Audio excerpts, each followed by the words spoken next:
नमस्कार, मैं हूं मिताली चंदोला और आप मेरे साथ देख रहे हैं मेरा खास शो भारत के रक्षक।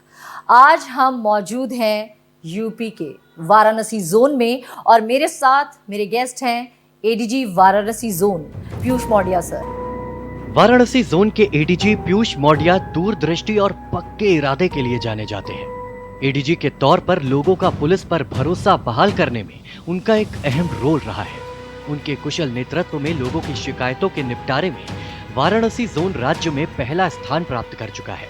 आईजीआरएस में जोन के 6 जिलों में चंदौली, मिर्जापुर, जौनपुर, भदोही, गाजीपुर, सोनभद्र को भी पहला स्थान मिल चुका है। बलिया के नरही थाना क्षेत्र में एडीजी वाराणसी पीयूष मौर्या ने सादे ड्रेस में छापेमारी की थी। रेड के बाद नरही थाना प्रभारी को सस्पेंड कर दिया था।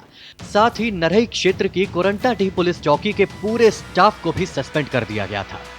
थाना क्षेत्र में बड़े पैमाने पर शराब, पशु तस्करी से लेकर लाल बालू की तस्करी की शिकायत आ रही थी। एडीजी जोन पीयूष मौर्या ने मिर्जापुर में समीक्षा बैठक ली और खनन माफिया और व्हाइट कॉलर क्राइम के खिलाफ सख्त कार्रवाई के निर्देश दिए। इसके लिए पीयूष मौर्या ने सीमावर्ती क्षेत्रों के पुलिस बल के साथ उन्होंने रेगुलर बेसिस पर संयुक्त कॉम्बिंग, पेट्रोलिंग, चेकिंग अभियान, अपराध एवं अपराधियों पर प्रभावी कार्रवाई के निर्देश दिए। फाइनेंस पे एमबीए कर चुके पीयूष मौर्या कानून और व्यवस्था को दुरुस्त रखने में जितने सख्त हैं, उतने ही ज्यादा सहृदय भी है। वाराणसी जोन की कमान संभालने के बाद वो छोटी उम्र के कैंसर पीड़ित बच्चे को एक दिन का एडीजी बनाकर काफी वाहवाही बटोर चुके हैं। 1998 बैच के IPS Piyush Maurya UP cadre के हैं और वो राज्य के अलग अलग हिस्सों में अलग अलग पदों पर काम कर चुके हैं। लखनऊ जोन के एडीजी के तौर पर पीयूष मौर्या वहां पर G20 और ग्लोबल इन्वेस्टर्स समिट से जुड़े कार्यक्रमों को सफलतापूर्व आयोजित करवा चुके हैं। 2019 में उन्होंने बीएसएफ गुवाहाटी फ्रंटियर के डीआईजी का पदभार ग्रहण किया।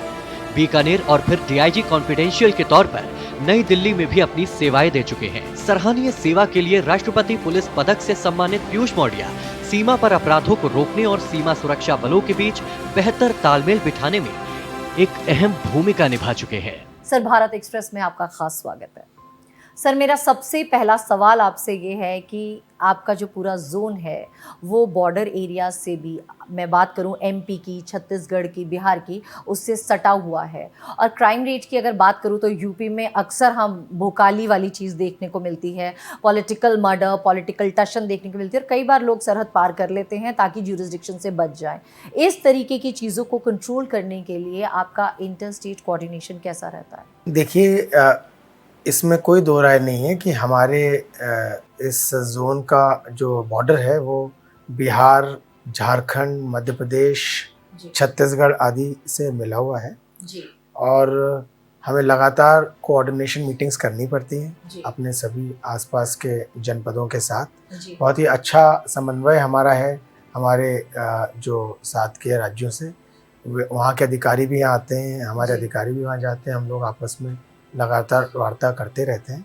और इसी की वजह से हम यहाँ पर काफ़ी हद तक इस प्रकार के क्राइम को रोकने में सफल हुए हैं।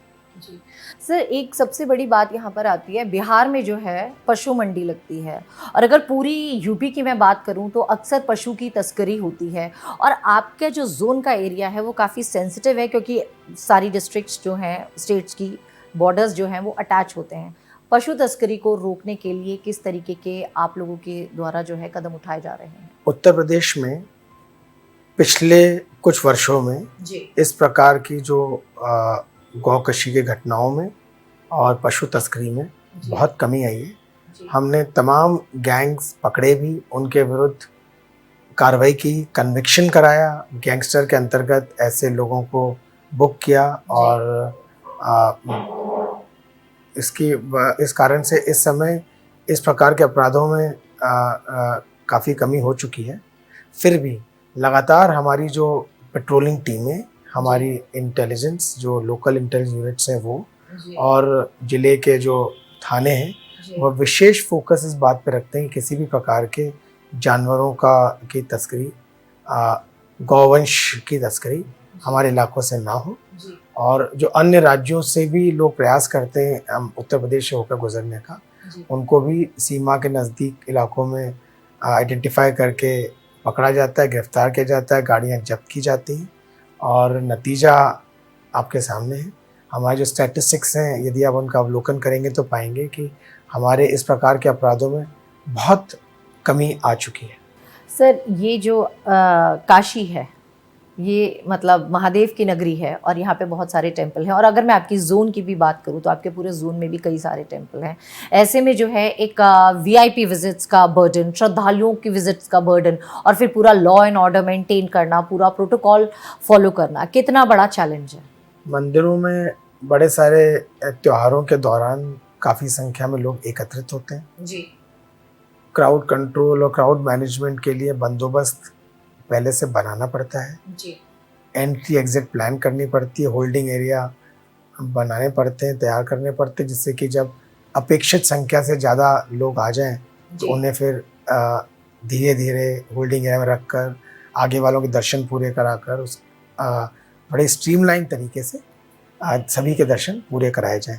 किसी भी अवस्था में हम नहीं चाहते कि कहीं पर भी क्योटिक सिचुएशन हो, अराजकता सा महसूस हो, ऐसा नहीं चाहते। हम चाहते हैं कि लोग आएँ बिना किस, और विशेष तौर पर बताना चाहता हूँ कि हमारे शासन का, माननीय मुख्यमंत्री जी का, पुलिस के हमारे पुलिस महानिदेशक महोदय का, सबका विशेष एम्फेसिस इस बात पर है कि जब कोई अपने अपने धार्मिक प्रयोजन से, चाहे मंदिर में आते हो, मस्जिद में जाते हो, जाएं, तो अपने धार्मिक कार्य को संपन्न करने में, दर्शन करने में, पूजा करने में, आरती करने में, नमाज पढ़ने में कहीं किसी को कोई परेशानी ना हो, बशर्ते कि वे जो स्थान इन कामों के लिए नियत किए गए उन स्थानों में ही अपने पूरे धार्मिक कार्यक्रम को संपन्न करते हो। सर ये तो हमने तीर्थ स्थल की बात करी, श्रद्धालुओं की वीआईपी विजिट्स की, लेकिन जो ये इलाका है, मैं अगर मिर्ज़ापुर की बात करूं तो सिद्धपीठ है वहाँ पर, बनारस की बात करूं तो यहाँ पर भी कई बार हमने देखा है अघोर तंत्र, तांत्रिक क्रियाएं, तंत्र विद्या, लोगों पर कुछ तरीके का टोना टोटका, इस तरीके की बात आती है और आम पब्लिक इस पर बात भी बहुत करती है और कई बार मिसगाइडेड भी रहते हैं, और कई बार ऐसे चक्रों में कई केसेस भी हो जाते हैं जिसमें हमने आए दिन देखते हैं कि बाबाओं ने रेप कर दिया, गैंग रेप के केसेस आ रहे हैं, महिलाओं को बहका दिया। इस बारे में जानना चाहेंगे कि क्योंकि धर्म, तंत्र, यंत्र, मंत्र, इसको बड़ा दूषित किया जा रहा है, इस चीज़ पर आप क्या बोलेंगे? लोगों के मन में बहुत आस्था होती है भगवान के प्रति, मंदिर के प्रति। सब अपने अपने धार्मिक जो कंडीशनिंग होती है दिमागों की बचपन से बड़े होते वक्त, जो चीज़ उनके घरों में, परिवारों में, कम्युनिटी में वो अपने धर्म के बारे जानते हैं, उसी के आधार पर वे अपने सभी जो कार्यक्रम, रीति रिवाज इत्यादि संपन्न करते हैं, उसी प्रकार से पूजा करते हैं। हम चाहते हैं कि वे सभी पूजा इत्यादि हों, पर जहाँ कहीं कानून का उल्लंघन होता है, जैसे आपने बताया कि कोई कहीं समझे कोई किसी को बलि चढ़ाने का प्रयास करते हैं, क्योंकि अंधविश्वास में कुछ लोग जो ना समझते नहीं है, ना समझें, अथवा लोगों के द्वारा जो है जिन्हें गलत राय दे दी जाती है जिसका पालन करने लग जाते हैं। मान लीजिए ऐसे कोई व्यक्ति की जानकारी मिलती है तो तुरंत जहाँ कानून की सीमा को लांघ कर कोई भी कार्य किया जा रहा है वहाँ पर पुलिस द्वारा एक्शन करना आवश्यक होता है, पुलिस करती भी है। आपने कहा बहुत सी घटनाएं होती है, पर ऐसा नहीं है। ऐसी इक्की दुक्की घटनाएं इतने लंबे करियर में देखा, जब सामने आई तो बाकायदा जो 302 में उस ज़माने में FIR दर्ज की जाने के करके ऐसे लोगों के विरुद्ध कार्रवाई की गई, फास्ट ट्रैक कोर्ट में उनको सज़ा दिलाई जाती है। अभी आपको बताना चाहता हूँ कि अभी तो लोगों के मन में ये कहानियाँ बसी हुई हैं, इसलिए ऐसा सोचते हैं। अभी आप जाके देखिए कहीं भी इन सभी मंदिरों की जिनकी आपने बात की, वहाँ पर अथवा नदी के घाटों पर कुछ लोग आपको जब नज़र आते हैं, कुछ तो ऐसे भी लोग हैं जो टूरिस्ट को एक प्रकार का इम्प्रेशन देने के लिए पूरे चेहरे को जो है रंग कर वहाँ बैठे होते हैं, और हम लोग सोचते हैं कि ये उसी तंत्र विद्या के ज्ञाता हैं। तो ये कहा जा सकता है कि ठग भी बसते हैं यहाँ पर, सब तरह के लोग। लेकिन सर अगर पर्टिकुलरली बात करूँ मैं, आप अपना अमावस्या का दिन देख लीजिए, पूर्णिमा देख लीजिए, सप्तमी, अष्टमी देख लीजिए, नवरात्रों का जब वक्त आता है उस टाइम कई केसेस जो हैं बलि प्रथा के देखने को मिलते हैं। ने मिर्ज़ापुर और इन सभी जनपदों में जहाँ कई मंदिर हैं इस प्रकार की कहानियाँ लोग बताते हैं अथवा घटनाएं बताते हैं, वहाँ पर विशेष तौर पर पेट्रोलिंग लगातार और CCTV कैमरे उन सभी स्थानों पर आसपास में लगाएं, जी। जिससे कि यदि कोई व्यक्ति इस प्रकार का कृत्य करने का प्रयास करे तो तुरंत वो उसकी फुटेज कैप्चर हो। पेट्रोलिंग पार्टी को ऐसे कई व्यक्ति नज़र आए तो उनको वो तुरंत हिरासत में ले, पूछताछ करे, गिरफ्तार करे। संदिग्ध किस्म के लोगों को आइडेंटिफाई करना हमारा एक बड़ा काम है, जिसे हम लगातार कर रहे हैं। इसमें हम टेक्नोलॉजी का भी, जितनी इनोवेशंस अभी तक हुई हैं, सबका इस्तेमाल कर रहे हैं। सर, आपके जोन में दो बहुत इंटरेस्टिंग डिस्ट्रिक्ट्स आती हैं, एक आपका मिर्ज़ापुर और एक जौनपुर, और ये शायद मुंबई और वेब सीरीज़ वालों के लिए भी काफ़ी आकर्षित रहती है। यहाँ पर ये कहा जाता है कि पॉलिटिकल दबंगई देखने को मिलती है। यहाँ पर बाहुबली के ऊपर भी कई सारी चीज़ें हैं और केसेस भी कई बारी सुनने को मिलते हैं। अगर मैं हत्या की बात करूँ या कई जर्नलिस्ट का भी मर्डर हुआ है, तमाम तरीके की चीज़ें। तो इस पूरी चीज़ को आप किस तरीके से देखते हैं, क्योंकि इस इलाके में खनन माफिया भी बहुत ज़्यादा एक्टिव रहता है। आप जब वेब सीरीज से तुलना कर रहे हैं तो मैं बताना चाहता हूं कि ये सिर्फ फिक्शन मात्र है, कहानी जो लिखी गई है, और कहानी को लिखते समय ऐसे नाम रखे गए जो नाम जनता के दिमागों में किसी प्रकार की उथल पुथल नाम की वजह से बचाते होंगे। जी। जब आप इन जनपदों में जाएंगे, एक्सप्लोर करेंगे शहर को, तो पाएंगे कि वेब सीरीज़ में बताई हुई सारी बातें सिर्फ मिथक हैं, झूठ हैं। उस प्रकार की परिस्थितियां नहीं हैं। पढ़े लिखे समझदार लोग रहते हैं और बड़े ही सुसंस्कृत तरीके से अपना अपना जीवन व्यतीत कर रहे हैं। हमारे मुख्यमंत्री, उनका साफ ये कहना है ज़ीरो टॉलरेंस फॉर क्राइम, चाहे कोई वो गैंगस्टर हो चाहे छोटे तबके का हो, वो बहुत ज़्यादा स्ट्रिक्ट एक्शन लेते हैं। यहाँ पर पर्टिकुलर सवाल ये है कि आपके पूरे इलाके में गैंग रेप जैसी केसेस किस तरीके से, मतलब कि क्या रेट है, रेप के केसेस का क्या रेट है, और महिलाओं को आप किस तरीके से सुरक्षा दे रहे हैं, और यहाँ पर महिलाएं कितनी सुरक्षित खुद को महसूस करती हैं? माननीय मुख्यमंत्री जी के निर्देशों पर जी। उत्तर प्रदेश में मिशन शक्ति कार्यक्रम चलाया गया जी। और लगातार चलाया जा रहा है। जी। विशेष ध्यान दिया गया है कि जो महिलाएं हैं, बच्चे हैं, जी। उन लोगों को कोई प्रताड़ित करने का प्रयास ना करे। जी। इन सभी महिलाओं के यदि मन में किसी प्रकार का डर है किसी भी वजह से, या कोई व्यक्ति उन्हें छेड़ता है अथवा किसी प्रकार के अपराध का वो सामना करती हैं, तो निसंकोच अपनी बात पुलिस से आकर कह सकें, ऐसी परिस्थितियां पैदा की गई हैं।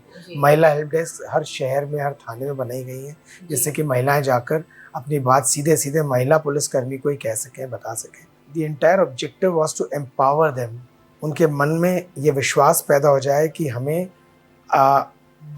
जो अधिकार हैं, उन अधिकारों का हनन कोई नहीं कर सकता, और यदि कोई करने का प्रयास करता है तो ये पुलिस हमारे साथ खड़ी है। ये कानून जो बनाया गया है उसका पूरी तरह से अनुपालन सुनिश्चित किया जा रहा है, और उसके आधार पर हम ऐसे लोगों को जो सताने का प्रयास करते हैं उनके विरुद्ध कार्रवाई कर सकते हैं। सर, आप ही की ज़ुबानी मेरी जनता भी जानना चाहती है कि इन इलाकों में गैंगस्टर्स कितने हैं और उनके क्या हाल समाचार हैं? आज की तारीख में यदि आपको पता हो कि कोई गैंगस्टर काम कर रहा है, हमने उसके विरुद्ध कार्रवाई नहीं की है, तो आप बताइए। वरना हमारे जोन के 9 जनपदों में जितने लोग गुंडागर्दी करते थे, ऑर्गेनाइज क्राइम करते थे, किसी प्रकार का लोगों से जो है लाभ लेने का प्रयास करते थे, उन सभी लोगों के विरुद्ध कानून की सभी प्रक्रियाओं का पालन करते हुए पिछले दिनों में कार्रवाई की गई है। ज़रा गौर से सुनिएगा आप, अगर आपको इस तरीके की कोई खबर आती है या कोई भी व्यक्ति को किसी गैंगस्टर या उसके किसी गुर्गे के द्वारा प्रताड़ना झेलनी पड़ रही है, तो आप डायरेक्ट पुलिस को संपर्क कर सकते हैं, क्योंकि उत्तर प्रदेश में ज़ीरो टॉलरेंस फॉर क्राइम की नीति से लगातार ताबड़तोड़ काम किया जा रहा है। सर, सबसे बड़ी बात आती है, जो मुख्तार अंसारी का केस था, उसको देखकर एक टाइम था जब पूरा का पूरा खौफ का काफिला साथ चलता था। अब वो नहीं है, लेकिन बावजूद उसके सुनने में आता है कि उसके गुर्गे कहीं ना कहीं एक्टिव हैं और सरकार लगातार ताबड़तोड़ कार्रवाई भी कर रही है। क्या उम्मीद की जाए कि कब तक ऐसे गुर्गे भी जड़ से खत्म हो जाए? नहीं, मुझे बताइए ना कौन एक्टिव है, क्योंकि एक एक व्यक्ति को चिन्हित करके सूचियां बनाकर उनके सारे डिटेल्स निकालकर जितने भी माफिया हैं, हमने जो मुख्य माफिया थे उनके जितने भी एसोसिएट्स होते थे, 100, 200, 400, 500 जितने भी, सबकी सूचीबद्ध करके उनके एक एक जो केस है उसका विश्लेषण करके उनके द्वारा जो जिन लोगों को परेशान किया गया था उनसे शिकायतें प्राप्त करके जहाँ कहीं नई एफआईआर दर्ज करने की आवश्यकता पड़ी, नई एफआईआर दर्ज की गई। जिन मामलों में बेल हो रखी थी उनकी बेल कैंसिल कराई गई, हथियारों के लाइसेंस कैंसिल कराए गए, प्रॉपर्टी की कुर्की की गई। तो इसीलिए हम आपसे कह रहे हैं कि आप हमें बताइए, मान लीजिए ऐसा कोई अपराधी है, ऐसे किसी माफिया का साथी है जो आज की तारीख में कुछ गलत कर रहा है और आप देख रहे हैं उसकी कुछ कार्रवाई नहीं हुई है, तो हमारे संज्ञान में लाइए जिससे कि ऐसे व्यक्ति के विरुद्ध हम कार्रवाई कर सके। जहाँ तक मेरा सवाल है, एट अ पर्सनल लेवल, और मेरा विश्वास है जितने लोगों के बारे में हमें जानकारी थी उन सबके विरुद्ध हमने कार्रवाई की। जरा गौर से सुनिएगा, आपकी एक इंफॉर्मेशन मुजरिम को सलाखों के पीछे पहुंचा सकती है। सर, अब मेरी जो एक इम्पॉर्टेंट क्वेश्चन है वो नक्सल प्रभावित एरिया से संबंधित है। चंदौली का जो आपका एरिया है वहाँ पे पैरामिलिट्री भी डिप्लॉयड है। नक्सल की किस तरीके की वारदातें आती हैं और अगर इस तरीके की इंफॉर्मेशन है तो क्या कोऑर्डिनेशन देखने को मिलता है? कुछ साल पहले उत्तर प्रदेश नक्सलिज्म से डी नोटिफाई हो गया। यहाँ हमारे किसी भी जनपद में आज की तारीख में कोई भी नक्सल जो इशू नहीं है, ना कोई नक्सलाइट मौजूद है कहीं पर भी। कोई भी, ये तो बरसों पहले इस प्रकार की लोगों के होने के बारे में सुना करते थे। कई सालों से एक भी ऐसा इंसिडेंट यहाँ पे नहीं हुआ, ना ही ऐसी कोई घटना है, ना ही हमारे रिकॉर्ड्स में कोई नक्सलाइट हमारे प्रदेश में मौजूद है। सर, हमने ऑलमोस्ट ऑल सारी ही डिस्ट्रिक्ट की बात करी है, लेकिन कई बार मऊ के क्षेत्र का नाम आता है, भदोही के क्षेत्र का नाम आता है, गाजीपुर इलाका, तो पॉलिटिकल मर्डर्स के भी पहले कई किस्से आए हैं। कई बार पॉलिटिकल दबाव भी होता है, इलेक्शंस के टाइम पे भी कई सारी चीज़ें देखी गई हैं। तो ये सारी चीज़ें ना हो, इसको कैसे कंट्रोल किया जाता है? और कई बार कई केसेस में हमने देखा है कि पॉलिटिकल प्रेशर भी होता है, तो इस चीज़ को किस तरीके से डील करते हैं आप? मुझे संयोग से कभी किसी किस्म के पॉलिटिकल प्रेशर का सामना नहीं करना पड़ा, तो उस बारे में मैं कोई टिप्पणी भी नहीं कर सकता।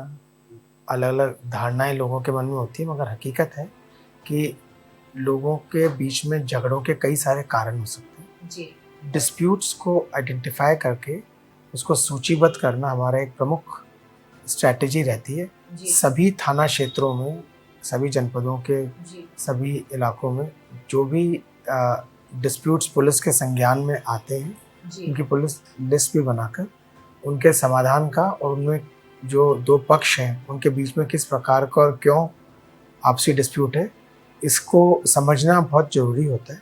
और ये हमारा प्रयास रहता है कि ऐसे सभी डिस्प्यूट्स आइडेंटिफाई कर लें जिससे कि उनमें आगे चलकर कालांतर में एक व्यक्ति दूसरे व्यक्ति का नुकसान करने की, मर्डर करने की चेष्टा ना करे, और चेष्टा करता है तो उसे पुलिस पहले ही प्रिवेंट कर ले। सर, एक गाजीपुर के बारे में बात करना चाहूँगी, क्योंकि यहाँ पर जो है कुछ एक थाने सुर्खियों में और कंट्रोवर्सीज दोनों में रहते हैं, क्योंकि बोट के माध्यम से तस्करी होती है। शराब की तस्करी के कई मामले भी सामने आए हैं। अगर मैं पर्टिकुलरली गाजीपुर की बात करूं और जिस तरीके से बोट की तस्करी पुलिस कैसे लगाम लगाती है, और जब थाना ही पता लगता है कि लिप्त है ऐसी चीज़ों में, तो आप क्या एक्शन लेंगे? देखिए, थाना ही लिप्त है कहना उचित नहीं होगा। थानों में 150 कांस्टेबल, सब इंस्पेक्टर्स की जनशक्ति होती है और सच मानिए 90% लोग हमारे आपके जैसे स्कूलों कॉलेज से निकलकर नौकरी पाने के बाद बड़े ही प्रतिबद्धता के साथ, ईमानदारी से सिर्फ अपने जो सेवा और जो जिम्मेदारी उन्हें दी गई उसी को करना चाहते हैं, वही करते भी हैं। कुछ डिविएंट्स, कुछ लोग जो नियम से हटकर कानून का उल्लंघन करते हुए अपनी जो पुलिस की नौकरी के साथ नाइंसाफ़ी करते हुए कॉम्प्रोमाइज़ कर लेते हैं, वही इस प्रकार के प्रकरणों में किसी न किसी तरीके से भागीदार बनते हैं। तो ऐसे लोगों के बारे में जब भी हमें जानकारी प्राप्त होती है, हम उनके विरुद्ध भी कार्रवाई करते हैं। सर, एक मैंने अपने पूरे करियर में ये चीज़ विटनेस करी है। अगर कोई बड़ी घटना घटित होती है, करोड़ों की लूट हो जाती है, वहाँ पर पुलिस का एकदम से फोकस रहता है, सारी मॉनिटरिंग सीनियर लेवल पर हो रही होती है और उसको सॉल्व करने की भी तमाम तरीके की कोशिश की जाती है। अलग अलग पुलिस की टीम का गठन भी होता है। लेकिन कई बार एक छोटा व्यक्ति जिसका 1000, 2000, 10,000 का फ्रॉड हुआ है, चाहे वो रिक्शे वाला है, रेहड़ी वाला है, ये एक आम जनता में से कोई भी, तो उस व्यक्ति के लिए उस 1000 या 10,000 की भी बहुत बड़ी कीमत होती है। पुलिस किस तरीके से ऐसी सिचुएशन को लेती है, क्योंकि जुर्म करोड़ों की लूट में भी घटित हुआ है और जिसका 1000 रुपये लुटा है, 1000 रुपये, 10,000 रुपये लुटे हैं, उसके साथ भी हुआ है। तो इस तरीके के जब छोटे केसेस आते हैं उसके लिए पुलिस कितनी सेंसिटिव है? पुलिस के पास जब कोई पीड़ित आता है, जी। किसी के साथ घर में चोरी हो गई, जी। लूट हो गई, सड़क चलते हुए किसी की चेन स्नैचिंग हो गई, जी। किसी के यहाँ पर कोई महिला संबंधी अपराध घटित हो गया, किसी नाबालिग बालिका को कोई जना अपने साथ ले गया, पति पत्नी के बीच झगड़ा हो गया, दहेज उत्पीड़न का केस हो गया, किसी की ज़मीन पर किसी ने अतिक्रमण कर लिया, किसी रिक्शे वाले का रिक्शा कोई छीन के ले गया, या उसके दिन भर की जो कमाई थी 2-3 हज़ार रुपये किसी ने छीन लिए। इन सब के लिए अपनी अपनी जो समस्या है वही सबसे बड़ी समस्या है, क्योंकि हर व्यक्ति अपनी जो दिक्कत होता है, अपनी जो परेशानी पीड़ा होती है, उसी से स्वयं भिज्ञ होता है। तो हमारा प्रयास ये है कि जन सुनवाई अच्छे से हो। हमारे थानों में, हमारे पुलिस के कार्यालयों में जब कोई व्यक्ति पहुँचे, अपनी बात बताए, तो उसकी पीड़ा को उसी के चश्मे से देखने का प्रयास करें, जिसे अंग्रेजी में एम्पैथी कहते हैं। जी सर, एक बड़ी टिपिकल समस्या है आपके पूरे जोन में और उत्तर प्रदेश के कई अन्य जगहों पर भी, लेकिन मैं आपके जोन की बात करूंगी। यहाँ पर जमीनी विवाद बड़े देखने को मिलते हैं और उस जमीनी विवाद के चक्कर में कई बारी जो है दो परिवारों में भी दुश्मनी हो जाती है, मामला FIR तक पहुंच जाता है। जब ये जमीनी विवाद के मुकदमे अभियोग पंजीकरण होते हैं या कई बार छोटी छोटी बात पर रंजिश हो जाती है, इस तरीके की चीजों को किस तरीके से हैंडल किया जाता है? जहाँ कहीं अपराध होता है, जी, अपराध की सूचना मिलने के पश्चात जी, पुलिस द्वारा मौके पर जाकर परीक्षण किया जाता है। जी, घटना का भी, घटनाक्रम का भी आसपास के लोगों से बयान लिए जाते हैं। जी, थाने पर लाकर शिकायत प्राप्त कर, यदि अपराध घटित हुआ है तो FIR पंजीकृत की जाती है। जी, और जाहिर सी बात है कि हमारा मुख्य उद्देश्य ये है कि किसी भी व्यक्ति को के अधिकार को अतिक्रमित दूसरा व्यक्ति ना कर पाए। जी, एक आदमी सही और दूसरा गलत है, तो गलत व्यक्ति जो the person is on the right side, सही स्थान पर है, उसके अधिकारों पर एनक्रोच ना करे। जी, उसकी ज़मीन के एनक्रोचमेंट का मतलब है उसकी राइट को ख़त्म करना, और गलत व्यक्ति अपनी राइट को जी, अपने गलत क्लेम को एक्सेप्ट कराने की चेष्टा करता है, वो ना हो पाए। जी, और पुलिस उतना ही इंटरवेंशन कर सकती है जितना कि पुलिस के स्तर से संभव है। जी, जहाँ सिविल मामले हैं वहाँ ये सारे प्रकरण कोर्ट, सिविल कोर्ट और मजिस्ट्रेसी जो है उनके द्वारा डिटरमिन किए जाते हैं। सर, अब बात आती है एक मुगल सराय स्टेशन चंदौली की, तो अमूमन देखा जाता है कि ये एक ऐसा पॉइंट है जहाँ से तस्करी हो रही है, नारकोटिक्स का भी कई केसेस सामने आए हैं, आपका गोल्ड की स्मगलिंग हो रही है, करेंसी स्मगलिंग हो रही है।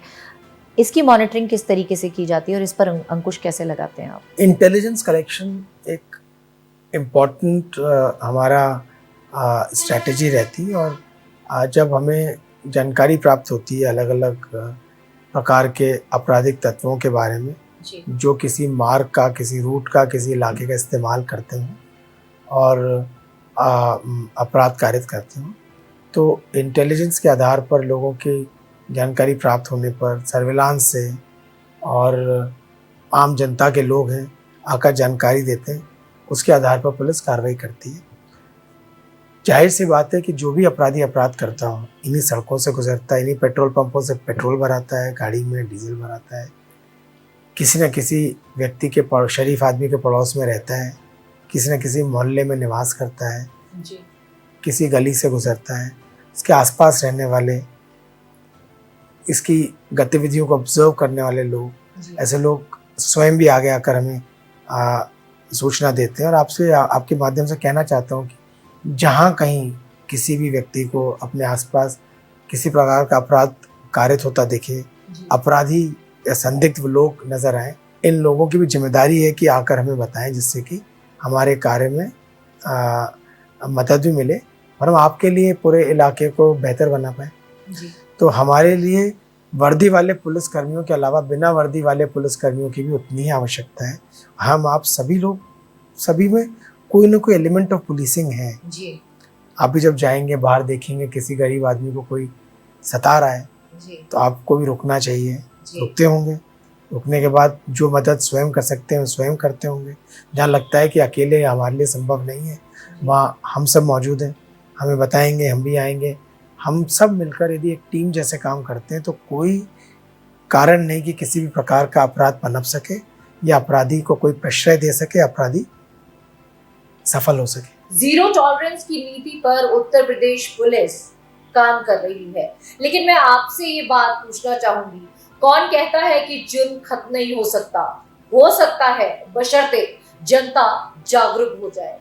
एक बार उत्तर प्रदेश पुलिस के हर सिपाही के लिए, हर पुलिस ऑफिसर के लिए मेरे साथ बोलिए, जय हिंद, जय भारत।